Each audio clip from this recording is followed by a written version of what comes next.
What's up and welcome to another episode of Gizmo Slip Tech. Today we're taking a look at the Eurocom Nightsky RX15. Now this laptop targets creative professionals that want an OLED display with a high performance chassis. This thing is not the thinnest laptop in the world. It's 1.12 inches thick and it weighs 5.5 pounds. So I mean, it's still reasonably portable, still reasonably thin. It'll fit in just about any laptop backpack out there. So the main question for today's review is, does the RX15 have the additional performance, the additional features that warrants the additional thickness when you're comparing this to something like the Razer Blade 15 or the Alienware M15R2, which I actually have right here. This thing is very thin, it's very classy. Does this thing outperform this thing? I don't know. I don't have the same comparable processors in these two chassis, so I can't really tell. So today we're going to explore whether the RX15 is worth purchasing. Let's hop into this review. Here we go. Let's take a look at the specs on this laptop. We have the i7-9750H.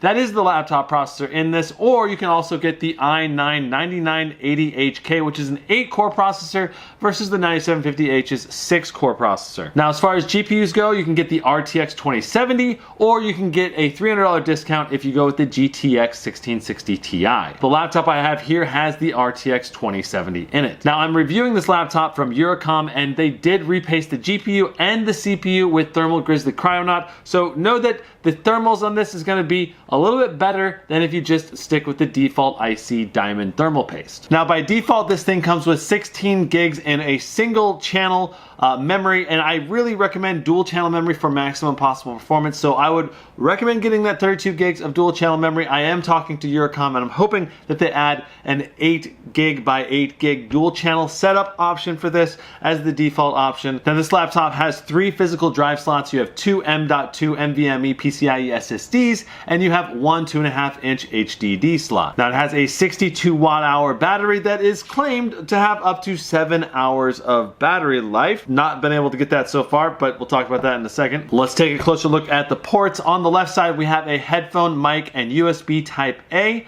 On the back, we have a bunch of ports, a power adapter port, USB Type A, USB-C, mini display port, HDMI, and an Ethernet port.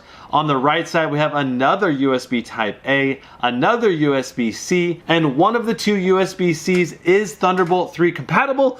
I don't know which one. There's no indicator on the laptop. I don't have anything to test it with. And interestingly enough, they also threw in a full-size SD card reader down in front. This laptop has a fantastic selection of ports, 2 giant thumbs up. Now the port selection and the storage options are 2 of the major advantages that the Nightsky is going to have over something like the Razer Blade 15 or the Alienware M15R2. If you're someone that needs those ports or needs the storage, this is one of the few options out there that has an OLED display with those features. Let's go ahead and take a look at a bunch of benchmarks. Here we go. Taking a look at the gaming performance on the Nightsky RX15, you can see that we're getting excellent frame rates in basically all the games at highest possible settings. And you gotta keep in mind that since this is a 4K display, it only has a 60 Hz refresh rate. So really, we're just looking to hit over 60 frames per second in these benchmarks in this particular laptop. Now, for Far Cry 5 benchmark, we had 98 frames per second, which is good. The Apex Legends Training Steps benchmark, we had 226 frames per second, which is very good and outscores almost all of these other laptops. Then we have the Witcher 3 City Run on Ultra, 84 frames per second. And the last game we have for today is Shadow of the Tomb Raider on highest possible settings, and we averaged 83 frames per second in the benchmark there. And you can see it's outperforming a lot of these other laptops, which is solid performance for an RTX 2070. Next up, we have 3D Mark Firestrike Ultra, and the main other RTX 2070 laptop here is the Aorus 15XA, and you can see that it got 4925, a little bit better than the RX15, but those numbers are close enough that that could just be the difference in the Silicon Lottery. Next up, we have the Time Spy graphics score of 7872, which is really good, as you can see, compared to all these other laptops, even surpassing the RTX 2080 Max Q Time Spy graphics score of the Evoc P960EN. And then we have the Cinebench R15 multi-score, and wow, does the Eurocom Nightsky RX15 do really well in this test. It does significantly better than almost any other 9750H laptop that I've ever tested, scoring consistently right around 1275, give or take a few points. And this performance is also reflected in the Handbrake 4K render time. This laptop did better than any other 8750H or 9750H laptop that I've ever tested. The Nightsky was able to maintain a steady 3.99 gigahertz clock speed, basically 4 gigahertz across all 6 cores, and the average temperature was only 88 degrees, which is really impressive. And of course, the results speak for itself. The Nightsky was able to render the same clip over 2 minutes faster than the HP Omen. Now we also do a dual heavy stress test. This utilizes the Heaven benchmark, which maximizes the GPU usage, and the Firestrike Physics CPU test in a continuous running loop. Now we do this test on the default fan profile as well as the max fan profile, and you can see that the fan noise is not too bad. Even on max fans, it only gets up to 53 decibels. Now the GPU itself never thermally throttled, getting 78 degrees and 80 degrees depending on the profile. Now we are getting a little bit of thermal throttling on the CPU because it was hitting up to 99 degrees and then dropping down. For the most part, it ran right around 4 gigahertz for most of the test, but it had occasional dips, and that's why the average turned out to be about 3.8 gigahertz. And the CPU essentially had identical performance, whether it was in max fan or default fan mode. The last graph we have for you here is the speaker graph, 86.1 decibels for the Nightsky RX15, and you can see that the average decibels for most gaming laptops rest right around 81, 82 decibels, so this thing is definitely louder than your average gaming laptop. Sadly though, the bass and the mids and the highs could be a little bit clearer and a little bit louder. The speakers just come off a little bit muffled. Now the keyboard backlight on this machine is very bright and very vibrant. I'm actually really impressed with it, and the feel of the keys are good. I wouldn't say great, but it's good. And I will say that the layout is good overall. You have a full number pad on the right side, though that number pad is a little bit scrunched in, a little bit more narrow than normal, but it's perfectly usable once you get used to it. You can see that there is some keyboard flex, so if you're someone that's really bothered by that, you might want to pass on this laptop, but for me, I didn't even notice it when I was typing. Now, the touchpad on this machine is excellent. It's super smooth. I love it. It feels just like you're using like a smartphone display glass. It's really a nice touchpad, and there's also a built-in fingerprint sensor right in the middle here. It's kind of a mixed bag because it only logged me in about half the time. I even had to put my fingerprint in there twice because the first one eventually stopped being read for some reason. I don't really understand. This might be an issue with Windows 10 because I've yet to find a Windows laptop that read the fingerprint really well, consistently. Now the OLED display on this laptop is made by Samsung. Samsung's basically the only one making 15-inch OLED displays right now, so no matter what laptop you're getting, you're gonna get the same OLED display. And this display, according to Eurocom, is rated for 600 nits of brightness, which is just obscenely bright, 120,000 to 1 contrast ratio, and 100% of P3 color gamut.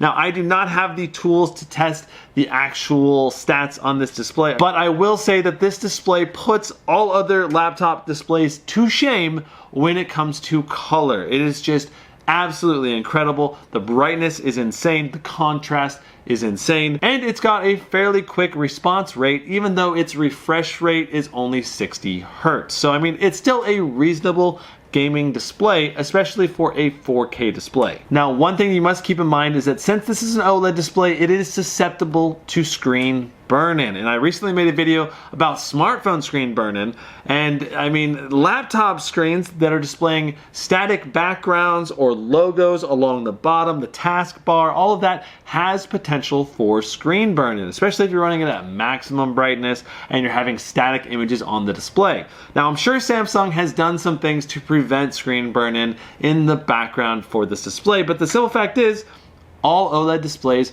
will eventually suffer from screen burn-in after hundreds or thousands of hours of use. So there's definitely some things you can do to help prevent the screen burn-in. I would auto-hide the taskbar. I would have the screen set to turn off its overall brightness, or at least to dim it after only 1 minute of inactivity. And I would be very cautious about displaying static images or logos like all the time. My recommendation would be to be cautious and perhaps to buy an extended warranty on any OLED device. Now, Eurocom includes a 62 watt-hour battery that they rate for up to 7 hours of use. The main thing to keep in mind here is this does have NVIDIA Optimus or Microsoft graphics switching, which allows you to switch from the Intel GPU and the NVIDIA graphics card back and forth depending on whether you're doing a game or whether you're just like browsing the web, and it'll switch to that integrated graphics to save power. Unfortunately, in my battery tests, it wasn't switching the graphics properly. I do not know why. I have the updated drivers on this, and it still, as far as I could tell, kept the NVIDIA graphics card active at all times. So